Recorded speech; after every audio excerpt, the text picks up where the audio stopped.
All right, next up in the heavyweight division, we got Jailton Almeida coming in at minus 150 going up against Rizvan Kuniev, who comes in at plus 130.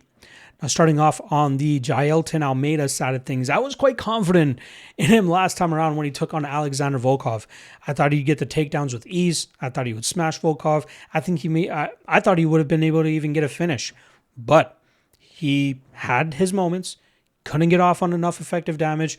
Volkov worked back to his feet, even reversed a couple positions, and got off on much more significant damage, and that led to Almeida losing that fight on the scorecards. The famous clip that came out prior to that fight was when DC was talking to Tom Aspinall. That was the same card where Aspinall went up against Cyril Gane, and DC was hyping Tom Aspinall up in a clip that probably shouldn't have been released to the public through Tom Aspinall's YouTube page. And we saw DC saying, "Hey, Almeida has no striking. That guy can't fight." And we saw it on display against Volkov, right? If Almeida can't get the takedowns, he's kind of lost on the feet. He's vulnerable on the feet. Then he starts to get desperate. Then his gas tank starts coming into question, and that's where he starts to struggle. So yeah, he's looked dominant in certain matchups. Alexander Romanov, Sergey Spivak, able to finish those guys with relative ease and pretty quickly. But he struggled to get Curtis Blades down. You know, he probably won that first round. I don't recall who won it on the judges' scorecards. But, you know, pushing Blades up against the cage, constantly trying to work for the takedown, but never being able to settle to that top position. And that got him into trouble in the second round. And we saw Blades finish him with those Travis Brown-style elbows and those hammer fists while defending takedowns. So Almeida is kind of handcuffed to that style of just being this dominant grappler, which, again, has worked out and made him look dominant in certain fights, but it's going to work against him when he's facing other tough grapplers, guys that aren't at as much of a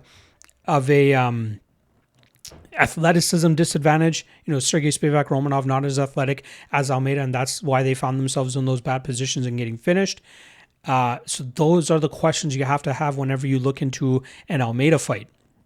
Now he's going up against Rizvan Kuniev, who came up short against Curtis Blades in a very close split decision loss back in his UFC debut. It was a great learning experience, even in a loss.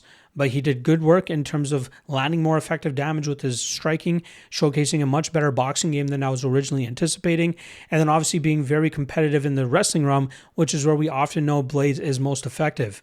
But we saw Kuniev do good work on the Contender series to get the finish over a BJJ black belt.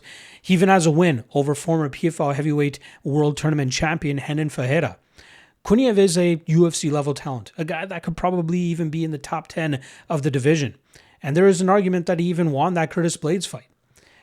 He made an IG post after that matchup saying that, hey, I know both of us came into this matchup with injuries, so I'd love to see what Kuniev looks like when he has his full facilities about him, right?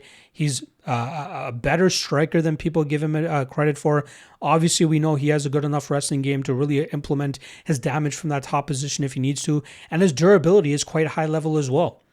I know he doesn't look the most in shape in that in the graphic that I have up on the screen right now. That was taken, I believe, before his Contender Series matchup. And what they normally do with a lot of these Contender Series fighters, they fly them in, you know, weeks before the Contender Series even takes place, and they take all these promotional pictures for these fighters, so they often look out of shape.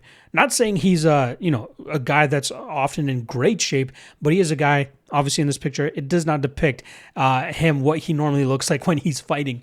But in this fight against Jailton Almeida, you're seeing love come in on the Kuniev side of things.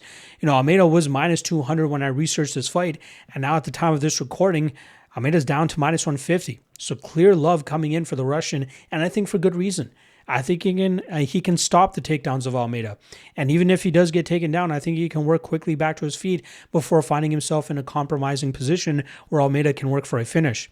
I think that will slow Almeida down. I think that would lead to Kuniev starting to take over in the second, maybe third round, and I think that would lead to Kuniev eventually finding that finish. I think he starts outboxing Almeida. I think he starts incorporating his own takedown, because we know once Almeida is gassed, he doesn't really have much to offer off of his back, and we know Kuniev can be very effective from that top position. So I'm going to go Kuniev here. I think he gets that round 2, round 3 TKO, and it would not surprise me at all if this matchup ends up being closer to a pick'em by fight time, especially with the trend of this fight. So I'm going to go Kuniev and Kuniev by TKO in round 2 or round 3.